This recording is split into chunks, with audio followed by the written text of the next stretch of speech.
Hi everybody, Matt Lawton here. This is the Astrological Winds channel, and we're going to take a look at the astrological weather forecast for the week of February 15th through the 21st, getting on the right to the exact first square of the Saturn Uranus square that is the main driver of this year. Just as I was talking about in my annual and in this month's blogs and weather reports about this square, and it's going to keep coming up all year, just like the Saturn-Pluto conjunction last year kept coming up and came mainly through the COVID virus restricting us, a lot of authority actions having to happen because of that. This year, the Saturn-Uranus square is watching structures crumble and being replaced. It is a energy of revolution, basically, of watching the old structures and things in our lives and in society crumbling apart and needing change. And if we don't make those changes ourselves, then those changes are going to come. They're going to come rapidly, and they're going to come as a surprise. They're going to be very upsetting. So, I've been talking about this square already several times, and it's definitely a very social or societal type of square, which Saturn represents a lot of the structures in our society, is one of the two planets of social planets. So it has a lot to do with the structure that, the structures that society is built around. And so Uranus is coming in and is the planet of revolution and change, and is really upsetting a lot of those structures in the sense that it's not Uranus itself, it's just the times have run out for many of these structures. Their usefulness and their ability to operate efficiently and well has passed, basically. And Uranus, which represents this very Promethean, creative type of energy, is coming in like a wrecking ball and is going to replace a lot of the parts that are no longer working. The issue that we always get with this Promethean energy, which is really tied to Aquarius too. So it's really, the age of Aquarius coming in, that Jupiter-Saturn conjunction on the solstice at 1 degree Aquarius. This new moon that just happened last week with the stellium in Aquarius. All this stuff in Aquarius. And the thing we have to remember, about that Promethean Aquarian energy is, the discounting of, an individual and their feelings and emotions. And that really, is really kind of one of the weak point in this change that, this forward-looking change that Aquarius and Promethean and Uranian energy has, that it really can run over the rights of a lot of the individuals and the uniqueness of the individual in want of something greater for all of society. And it's interesting too, we're looking at this right now, and Uranus is in Taurus. And really what that's showing is that, in an earth sign, the resources of the earth are under a really upsetting kind of energy right now, where they're really stressed out. And that's why the structures of our society are starting to crumble. It's almost like we've reached the end of a line in many of the structures that have been built on a linear or Newtonian way of looking at the world. So this new Uranian energy is asking us to look at the world in a more holistic way and seeing how things all connect together. So if we start to lose or imbalance in one place, then the structures are going to start to fall in other places too. But on a personal level, What does this really mean? I mean, we talk, everyone's talking about like, and we're watching this all happen in society. Dozens and dozens and dozens of countries that are, their governments are, and people are under stress, wanting change. So we're seeing all this stuff is happening. We are in the middle of it. It is happening just like the Saturn-Pluto conjunction was happening last year with the COVID and the fighting over the election and the different sides and the heavy-handed authority kind of stuff that went on with that. We are in the middle right now of this. So the exact first square on Tuesday, but like I said, the minute that Saturn went into Aquarius back in December, that square was very, very active and applying. And we can just see, how even in the last month or two, the storming of the Capitol in the United States, things like that, that's so representative of that energy of Uranus square Saturn. So in our lives, anybody who has planets or points in the first decan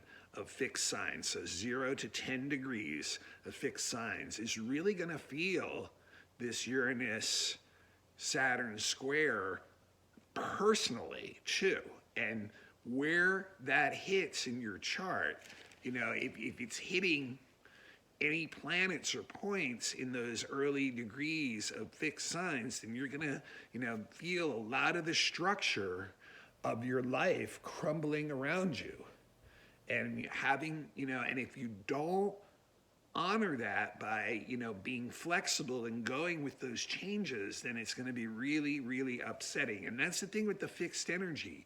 The fixed energy does not like to change. It's kind of dragged, kicking and screaming to change. So it's like, it's going to be very difficult for those who have that energy, that fixed energy being hit by Uranus Saturn square, because it's not going to allow us to have the stability that we normally have. So like everybody's got the Uranus Saturn square transiting through two of their houses, and those houses in your chart are also going to be places where there's change occurring. But, if you have planets in those first 10 degrees of fixed signs or important points, they're really going to be what you feel. And if you if you're getting this personal energy and you're watching these structures in your life falling apart and you're not actively engaged in doing anything about them, and yes, it's going to be upsetting and it's going to continue to be so. What you really need to do is be active about changing this stuff, be flexible, work with the energy that's going on, because otherwise you try to hold on to that stuff, it can really affect your health too. And you can end up having some upsetting events going on in your health. So it's really a time where you want to invite in that change. If you're getting hit hard by this square in your chart, you want to honor that change, clear out some of this, not look at these structures that are falling apart in your life and be like, what can I do to change these things? Because Uranus, Promethean, Aquarian energy will give you brilliant ideas on how you can improve those systems and stuff. It's just, are you willing to break out of that fixed energy, get up and do it? And let me tell you something. For people who have a lot of fixed signs, I know it can be hard to get, to initiate something new. But once that initiation occurs and you go into it, fixed people are really good at falling right back into a new pattern and creating a new fixed pattern that they're comfortable with again. So don't be so afraid of changing this. Be more concerned if you're fighting that change, because that's when it's really going to be a lot more upsetting to you. So this is the energy of revolution. So we can be an active changer within this. So that exact square is Wednesday. That's the first exact square of 3, the last one being December 24th. And like I said, in orb all year. So, we really are going to have a whole year of watching these structures fall apart and new things come in and fill those gaps up. And they may not last very long. Uranus can be a lot of short-term downloads. So you may get a little bit here, move on, something else moves in, et cetera, et cetera. So that's really the big thing of the week. The other two, there's two or three other things that, are relatively big. But the week's going to start off pretty mellow. Monday and Tuesday are pretty chilled out days, but there is something really interesting. And this is interesting in the sense that we just got out of Valentine's Day and we had all those really nice Valentine's Day aspects. If you remember, talked about that last week. But the asteroid Juno, which represents partnerships and on a female archetypal level represents the wife, is actually conjunct the South Node on Monday and Tuesday. And to me, that means old partners, old partnerships. There's going to be some issues that come up with old partners or old partnerships. So that where like the karma that tied you to them in the past will bubble up to the present and have to be dealt with in some way. So this could be like, someone you've had a partnership for a long time, someone from the past that you had a partnership with, or someone who you're presently in a partnership with, and old stuff from the past is going to come up and make an effect on the relationship. So that's kind of interesting. And Wednesday is that exact square. Also Wednesday, Mars is semi-square Chiron. So that's a day to kind of be careful in the way you're moving and stuff. It can be a day that when you're moving too fast or if you're being impulsive, not well thought out, you can injure yourself, strain your body in some way. Also a good day to be extra protective about your health. And maybe this whole week, people in the United States, we get a lot of wintry weather, kind of thing that can lower your immune systems and then open you up to, disease coming in. And when we know the COVID and the flu and there's other things around this time of the year. So definitely one of those aspects where you want to just keep an eye on that. Now, Thursday is one of the other three or four things I wanted to mention this week. So we're going to start the march into Pisces, and the sun is leading us into Pisces this year. So this is Thursday. The sun going into Pisces will start the last third of the winter in the northern hemisphere, the last third of the summer in the southern hemisphere. And that Pisces time of the year is when we can really tap into like sensitivity in the energy of our environment and the people around us.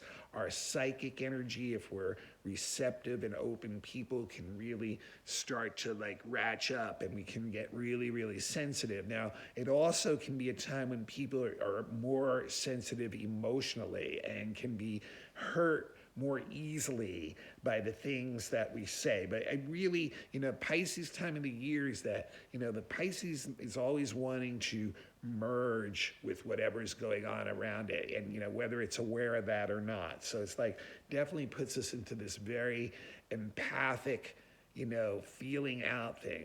And when it's positive, we can have a lot of empathy and compassion and understanding for others. When it's negative, we can easily get overloaded from the sensitivity attacking our senses. So we really need to at times maybe find a place where we can just chill out, contemplate, meditate, pray, whatever we do to fill our spiritual bucket up and revive ourselves. This is a time of the year when we can really do that and maybe connect with other people like that too. But I mean, really the energy of merging, the energy of oneness, the energy of sensitivity, the energy of emotional intuition too, sensing out how other people feel and really sensing how you feel, and honoring that. So we begin the Pisces season with the sun going first, and eventually, Venus and Mercury, it's going to be a while before they get there. They're both in Aquarius. Mercury's still going backwards. So it'll be a little while before they catch up to the sun still, but starting our way. Then Friday, we got Venus square Mars. So this is kind of interesting. And once again, kind of post-Valentine's Day thing, this can be like some tension between the sexes, or the different yin yang energy. Like it can be like like in existing relationships, like tension and discord can come up, and and it may not be easy. It's as if one person is kind of taking a passive receptive stance and the other person's taking like an aggressive or strong stance. So it can be like overwhelming. It can be hard to come to kind of agreements or compromises. But for people who are not in that kind of long term or stronger relationship, this can be like a very exciting and stimulating kind of transit, where you can kind of get new romantic or sexual interests, kind of feel like that tension starting to build up between people. And it also is highly creative energy. It can really like spur us to actually get productive with the creative ideas that we have, to take some action. There's like just like a little bit of an edge going on with this one, and it can fall into the battle of the sexes kind of energy too. So like if you're involved in anything like that, it can be something where that can reach a tense point too. So very interesting energy there. Like I said, it's highly passionate, highly sexual, highly creative energy. And then the other really big shift this week, or really, the other big shift this week, because Sun going into Pisces is a pretty big shift, but Mercury is going to go direct on Saturday. So it's reached the end of its backward motion in Aquarius, and we'll start to move forward again. Now remember, this weekend doesn't mean just go and assume like, everything's going to be working normal again. When the Mercury stations either direct or retrograde, it'll be stationing direct on Saturday. That's when it's standing still. So that's when that retrograde kind of energy can be at its sharpest or most acute, especially in the external world. In the physical world, we can really have events occur that are Mercury retrograde related. And I talked a lot about that last week, how I saw this occurring on the inside. But, I'm also seeing that on the outside, a lot of technological stuff. So, remember, that breakdowns and things like that are part of that Mercury retrograde thing. Aquarius has a lot to do with machinery and technology, so we may be dealing with another week of slow computers and mechanical breakdowns and things like that. But it will change on Saturday, and by, start moving slowly forward early next week, start getting getting quicker and quicker as the days go on, and we can kind of start to feel things return to normal in the things that Mercury rules: communication, travel, information, things like that. Okay, and then the last thing I wanted to mention was that on the weekend also, the asteroid Ceres, which is our mothering, nurturing main asteroid of the four biggest asteroids, is going into Aries. So that's kind of interesting, because Ceres is all about giving and getting, nurturing.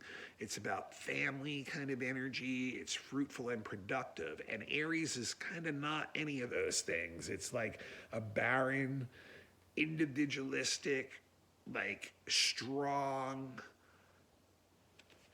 assertive type of sign that goes out and gets things. So in this case, it's like, I think it kind of blends in with where Chiron is with Aries, that like finding out that we have to have ways to take care of ourselves too, that we can't rely always on others to nurture us, that we need to, take that ship and steer it and get the nurturing that we need, find it, that we can't always just rely on others to know what that is and get it that way for us. So, and then, being strong about doing it. Now, the thing is, the negative part of this would be trying to be like overly parental kind of towards people, like trying to be like somebody's mom or dad who doesn't need a mom or dad, so that energy is also like where it can go on a negative level. But I think on a positive energy level of using that Aries and Ceres, kind of think about it the same way as Chiron and Aries, where like I am going to be self-responsible for my caretaking and nurturing and healing on a very basic level. So very interesting there. And by the way, Venus also conjuncts Pallas that week on Sunday too, just like Mercury did and the Sun did. So that just continues that Pallas energy of like, oh, like where are my like values? Where did they come from? Are they something that I just kind of like got out of my heritage? Is this something I really believe in? And then if it is, with the Venus thing, getting together with other people who have similar beliefs and fighting for your causes. So that Pallas still very, very active in this whole dawning of the new Aquarian age and trying to find more equality in the way people are treated. And with Pallas, she's got that sort of justice and stuff. It's just that sometimes, like anyone else, she can be blinded by her past and what's worked in the past. So like what, bring that up into the future, like what, or into the present and for the future, for 7 generations ahead or whatever it may be, what you're fighting for, what the groups that you're in are fighting for. Is that something that is an updated version of what is justice and equality for all? And is it something that is coming out of something where the world is presently, or is it stuck in some past thing that is no longer really working that well in the current world? All right, this is Matt Lawton. This is the Astrological Winds channel. Become a follower on YouTube. Get an account, become a follower, turn your notifications on, and you'll never miss it. The Astrological Winds channel is also available on all kinds of podcasts. So whatever your favorite podcast thing is, do a search on it. You'll probably find it. If you don't find it on that one, I think it's on like about 10 different ones. So Spotify, Apple Podcasts, things like that. So you can find it out there if you want to just get a vocal version or audio version of it. And it is a free service. So the best thing you guys can do is please pass it on to anyone who you think would be interested in it. I do, people have asked me if they can give little donations. You're more than welcome to. My Zelle account is the same as my email, which is matthue823@gmail.com.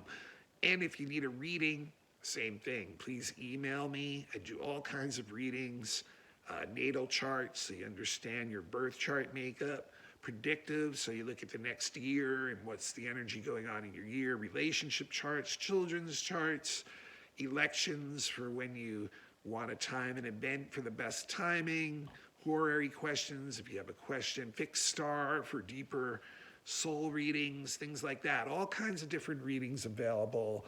And also classes are going on. There's 5 classes up for beginning astrology, including going through all the signs of the zodiac. They're available for $25 a piece. You can do them individually if you're just interested in learning a little bit more about a certain subject, or if you want to be a student, you can do them sequentially.